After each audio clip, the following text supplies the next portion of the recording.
Olá, querido irmão, querida irmã, este é o programa Tesouro da Igreja e eu, Luiz Carlos, com você, estamos aqui dando continuidade aos nossos estudos sobre a declaração Dominus Iesus, quer dizer, o Senhor Jesus, do Joseph Ratzinger, que foi Papa na nossa igreja, o Papa Bento XVI. Bem, hoje nós vamos entrar aqui no capítulo 6º, que tem como título A Igreja e as religiões no que concerne à salvação. Ele inicia assim: de quanto acima se recordou, resultam ainda alguns pontos necessários para o percurso que a reflexão teológica deve seguir no aprofundamento da relação da Igreja e das religiões com a salvação. Então, quer dizer, qual relação que a Igreja Católica tem com as outras religiões no que concerne à salvação? Quer dizer, como que Jesus salva, então, dentro da Igreja Católica, fora da Igreja Católica? Já vimos, sim, algumas coisas sobre isso. Agora vamos aprofundar um pouco mais sobre este assunto. Deve-se crer firmemente que a Igreja peregrina, que é a nossa Igreja Católica, é necessária para a salvação. O único mediador e o caminho da salvação é Cristo, que se nos torna presente no seu corpo, que é a Igreja. Ele, porém, inculcando com palavras explícitas a necessidade da fé e do batismo, como está em Marcos 16:16, ao mesmo tempo confirmou a necessidade da Igreja, na qual os homens entram pelo batismo como por uma porta. Bem, isto está escrito na Lumen Gentium, número 14. Esta doutrina não se contrapõe à vontade salvífica universal de Deus. Daí a necessidade de manter unidas estas duas verdades. Quais são as duas verdades? Primeiro, a real possibilidade de salvação em Cristo para todos os homens e a necessidade da Igreja para essa salvação. Então veja, querido irmão, querida irmã, Deus quer salvar a todas as pessoas. Todas. Independente de religião, independente de cultura, de raça, independente de posição social, independente de qualquer coisa. O ser humano é objeto do amor de Deus. O ser humano foi criado porque Deus quis se expressar dessa forma. Ele quis mostrar no ser humano a imagem e semelhança dele. Então ele quer sim que todas as pessoas se salvem, porque o que significa salvação? Estar com Deus para sempre. Ele nos quer de volta, nós fomos roubados dele, sim. É verdade, fomos roubados pelo pecado original, por Satanás. Satanás nos roubou lá em Adão e Eva. Sim, agora ele quer nos readquirir. Mas para que ele possa nos readquirir, então veio seu filho. Seu filho foi encarnado, se tornou um ser humano. E para que houvesse possibilidade dessa continuidade da salvação, ele institui uma igreja. Ele funda uma igreja, que é uma igreja apostólica, a igreja em cima dos apóstolos, que se torna a igreja católica, evidentemente. Mas esta igreja é necessária para a salvação. Então, ele quer que todos os homens se salvem, é o primeiro ponto, não é? Aqui diz que existem duas verdades. A primeira verdade: a real possibilidade da salvação em Cristo para todos os homens. Salvação em Cristo. É Cristo que conquista a salvação para nós. Então a salvação não é uma fabricação da igreja, não é uma invenção da igreja.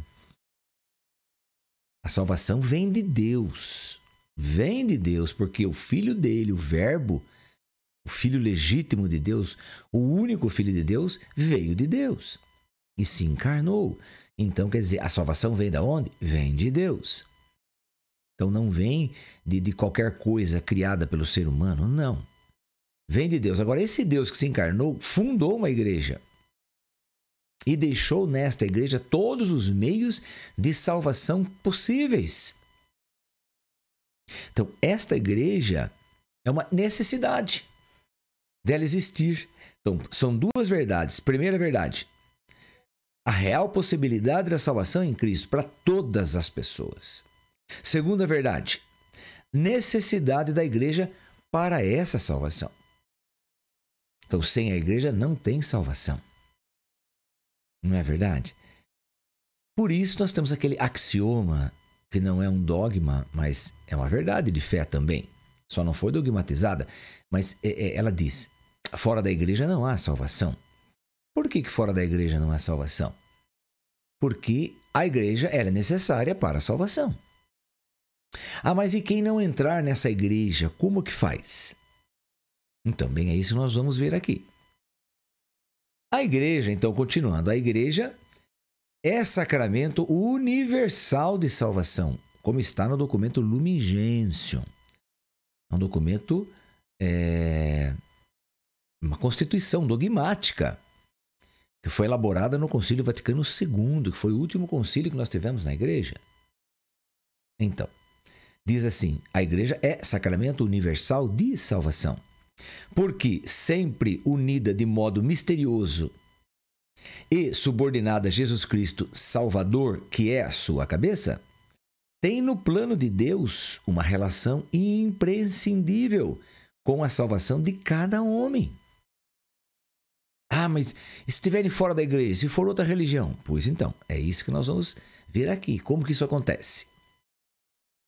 Para aqueles que não são formal e visivelmente membros da igreja, a salvação de Cristo torna-se acessível em virtude de uma graça que, embora dotada de uma misteriosa relação com a igreja, todavia não os introduz formalmente nela, mas ilumina convenientemente sua situação interior e ambiental. Esta graça provém de onde? De Cristo. É fruto do seu sacrifício e é comunicada pelo Espírito Santo. Tem uma relação com a igreja que, por sua vez, se origina da missão do Filho e da missão do Espírito Santo, segundo o desígnio de Deus Pai. Então, as pessoas que estão fora da igreja, como que elas recebem a condição de serem salvos, a possibilidade de serem salvos, a chance de serem salvos? Elas recebem luz. Olha, essa graça provém de Cristo. Que graça que é essa? Uma graça que ilumina convenientemente sua situação interior e ambiental, quer dizer, a situação da pessoa. Situação interior da pessoa e ambiental, quer dizer, onde ela mora, ambiental, onde ela mora. Qual a cultura dela? A cultura dela é uma cultura asiática. Ela nasceu na Tailândia, ok? Nasceu na China. Então, a cultura asiática. Ela tem lá ela tem outro tipo de religião, outro tipo de fé. Não tem a fé católica, não tem a fé em Jesus Cristo. Mas então, se ela também, Deus quer salvar essas pessoas, como que ele as faz? Como que ele consegue chegar até essas pessoas? Pela luz, né? Pela graça da luz que emana da igreja que ele fundou, com seu próprio corpo, com seu próprio sangue, que é a Igreja Católica. Então, desse corpo, porque Jesus é luz que veio ao mundo para iluminar todas as pessoas. Isso está bem claro no Evangelho. Jesus é luz que veio ao mundo para iluminar todas as pessoas. Agora, ele fundou uma igreja. E esta igreja é cheia da luz dele, porque ele é a própria igreja. A igreja é o seu corpo, da qual ele é a cabeça, ele é o Senhor, ele comanda. Agora, esta igreja tem luz, ela gera luz. Essa igreja é uma geradora de luz. Veja que coisa interessante isso. Agora, essa luz da igreja, então, ela ilumina o universo. Então, chega chega lá na Tailândia, estou dizendo aqui em questão, é que ele falou ambiental, né? Então, chega lá na Tailândia, lá na China, chega a luz da Igreja Católica? Claro que chega, porque ela é para o universo todo. Então, eles recebem essa luz também, recebem a luz também, para conseguirem por algum meio serem salvos. Eles não estão dispensados da salvação, eles não estão fora da salvação. Dentro da Igreja Católica, existe garantia de salvação. Vários tipos de garantias. Vou citar aqui duas para você. Quem come meu corpo e bebe meu sangue tem a vida eterna. Então, esse é um primeiro ponto, é o sacramento da Eucaristia, que só tem dentro da Igreja Católica. Ok. Segundo ponto. Quem crer e for batizado será salvo. Então, aí já são as denominações cristãs que não têm Eucaristia, mas que têm o mesmo batismo. Então, eles também têm garantia de serem salvos. Olha que coisa. Então, dentro da Igreja Católica, você tem garantia por muitas coisas, né? Claro, pelo seu batismo, pelo seu crisma, pelo sacramento da penitência, que é a confissão, pela unção dos enfermos, pelo sacramento do matrimônio. Então, quer dizer, tem vários meios aí de você ser salvo dentro da Igreja Católica, porque tem a plenitude da salvação. Agora, quem não é católico, mas é cristão, tem garantia da salvação pelo batismo, que é o único sacramento, então, que se tem notícia de que tem aí fora da Igreja Católica, a não ser que seja uma igreja que tem um bispo que saiu da Igreja Católica e fundou uma outra religião, como nós já vimos aqui também acontece. Então, bispos católicos saíram da Igreja Católica e foram para outra religião cristã. Então, eles levaram os sacramentos para lá. Levaram, sim. Então, também são válidos esses sacramentos nessas igrejas? Sim, são válidos. Igreja metodista, igreja luterana, igreja anglicana. Tem várias delas que têm os bispos que vieram da Igreja Católica, em que eles levaram, então, esses sacramentos para lá. Também existe. Mas aqui estamos dizendo, então, de pessoas que não são católicos, como aqui o cardeal aqui está falando, né? Agora, isso tudo tem uma relação com a igreja.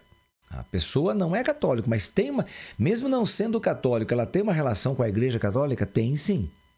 Pela luz que ela recebe da Igreja Católica. Pela luz que emana dessa igreja. Essa luz que é de Jesus. A igreja é uma luz que vem de Cristo. Porque Cristo e a igreja é uma coisa só.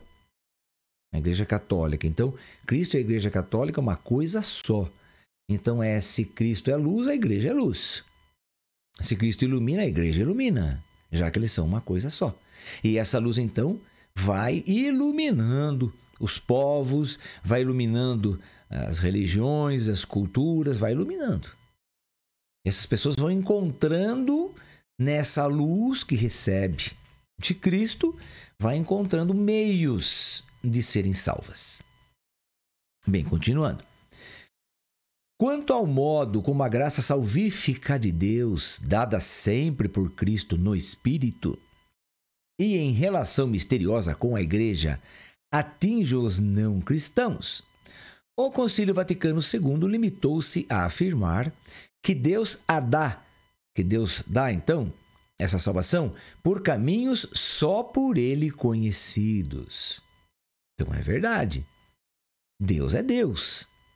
Ele usa do poder da Igreja Católica porque o filho dele que fez, que fundou a Igreja Católica. Então, ele não pode usar de outra coisa. Seria uma incoerência que o Pai, por exemplo, nosso Pai do céu, Pai de Jesus Cristo, ele usasse de uma outra alternativa para salvar as almas de outras religiões, de outras culturas. Seria uma incoerência.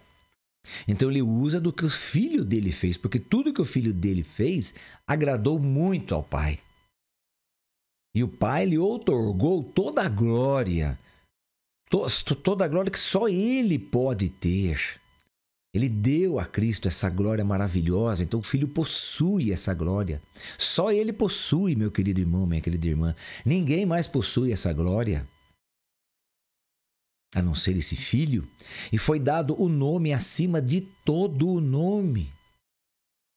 Não existe outro nome maior, mais poderoso, mais eficaz, mais honrado do que o nome de Jesus. Não existe. Ah, mas existe o nome de muita gente importante aí no nosso mundo, né? Gente que foi aí grandes imperadores. Olha, são nomes muito poderosos, mas não chegam aos pés do nome de Jesus. Então esse nome foi dado porque ele foi o filho obediente. Então o pai usa do que o filho fez aqui na terra. O pai usa desta igreja que Cristo instituiu aqui na terra, para que através dessa igreja, que é o corpo do seu próprio filho, porque já que o pai não é humano, mas o filho é humano, então o pai usa deste corpo do próprio filho que se chama Igreja Católica, e dessa igreja, então, ele consegue, claro, por caminhos misteriosos, deixa eu ver a palavra que está escrito bem direitinho aqui.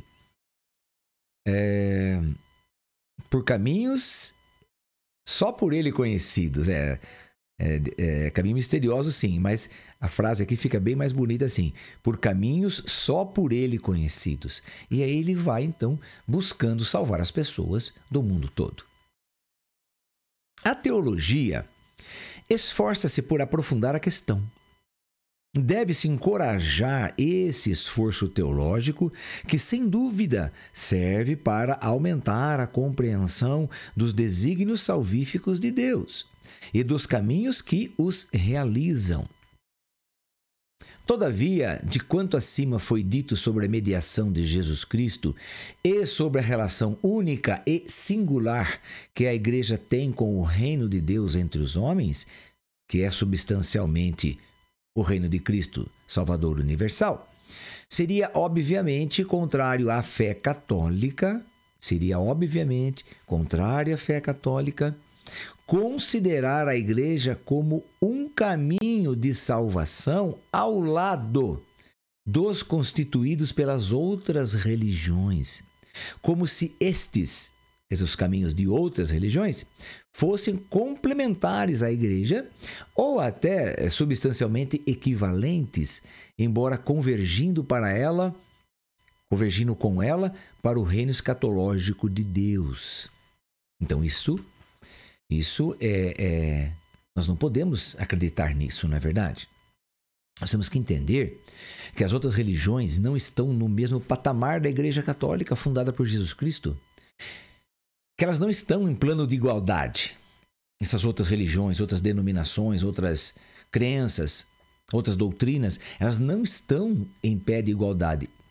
E mesmo se não tivessem em pé de igualdade, vamos dizer, elas complementam a Igreja Católica. Bem, não tem que complementar nada, porque não falta nada à Igreja Católica.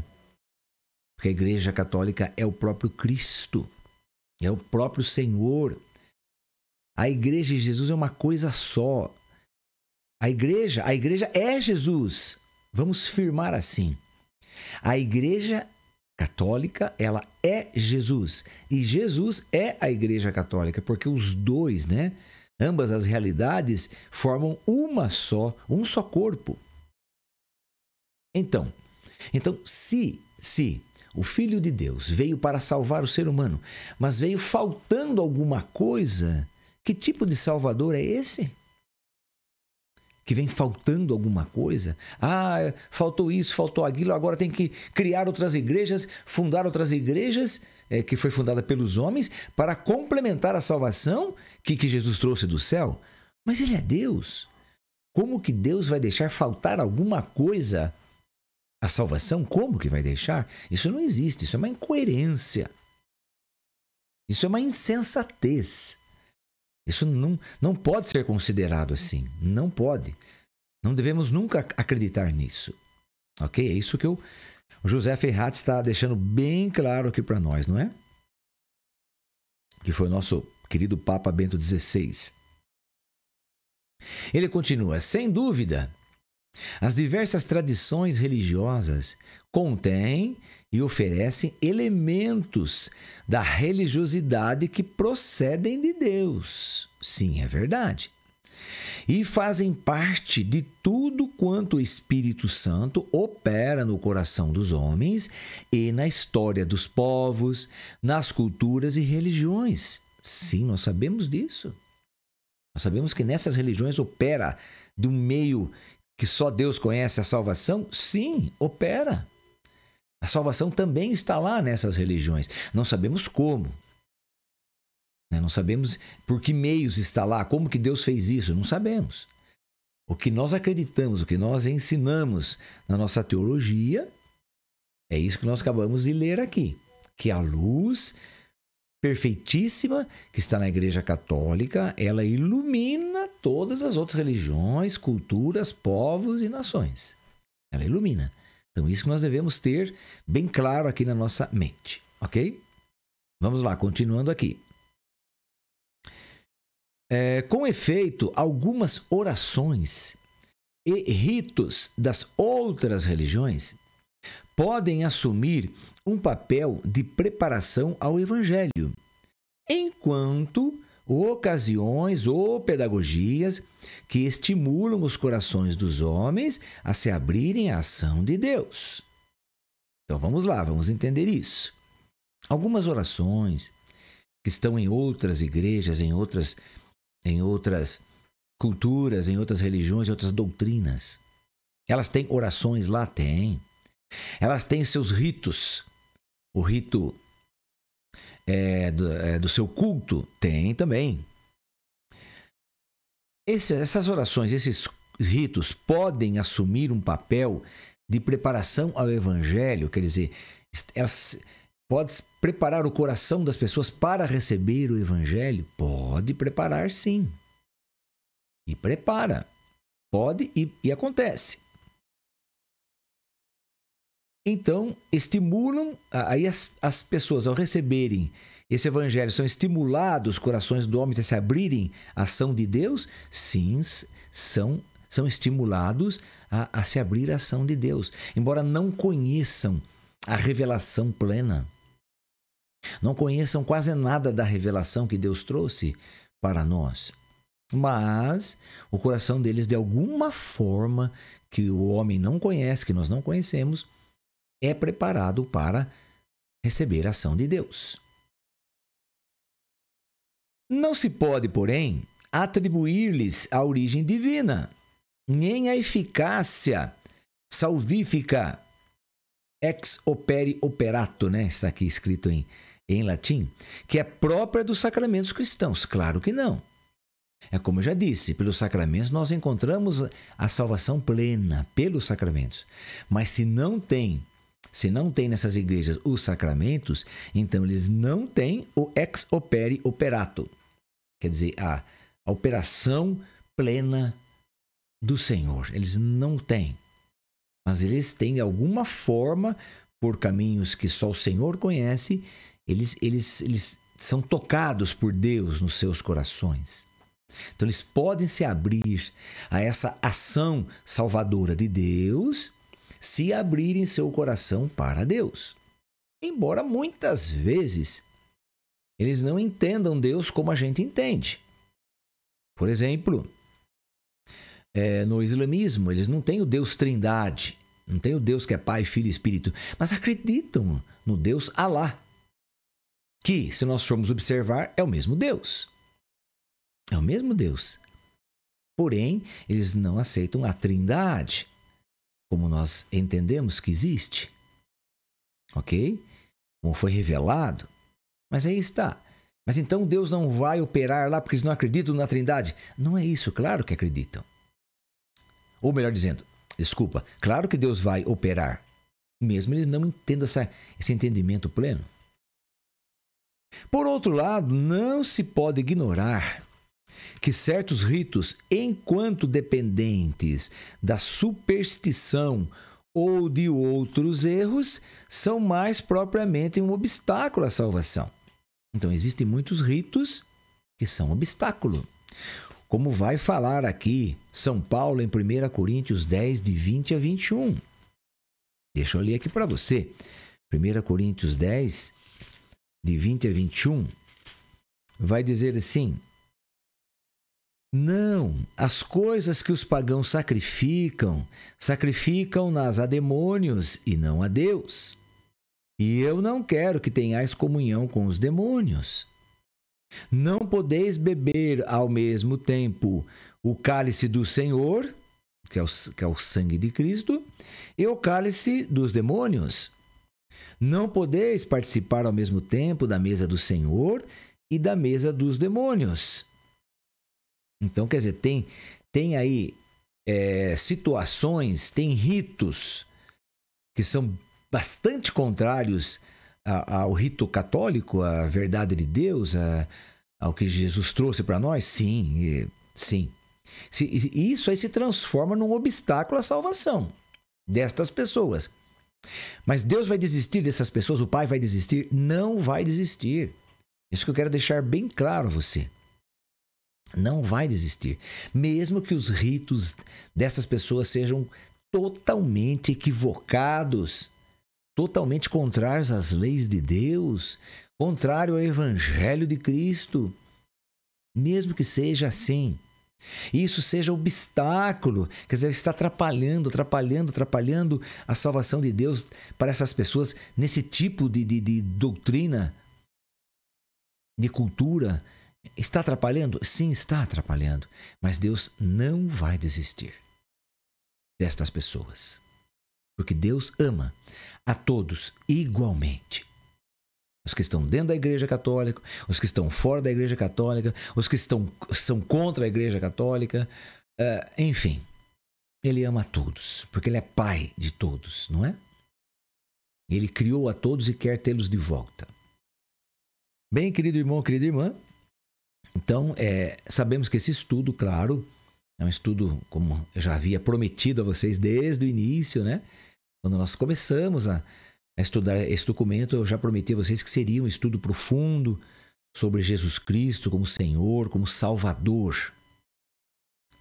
E é um estudo maravilhoso. Então, eu espero que você não entendeu alguma coisa, você se comunica conosco. Pode ligar na Rádio Cantate, pode pedir o meu WhatsApp, e-mail, a gente conversa, não tem problema algum. Estamos aqui para isso mesmo, tá bom? Nós pedimos à Virgem Maria Santíssima, Mãe de Jesus e nossa Mãe, Mãe de Deus e nossa Mãe, para que nós tenhamos firmeza, muita firmeza, dentro da nossa fé católica. Ave Maria, cheia de graça, o Senhor é convosco. Bendita sois vós entre as mulheres, e bendito é o fruto do vosso ventre, Jesus. Santa Maria, Mãe de Deus, rogai por nós, pecadores, agora e na hora de nossa morte. Amém. Que o Senhor nos abençoe, em nome do Pai, do Filho e do Espírito Santo. Amém. E até o nosso próximo encontro, se Deus quiser.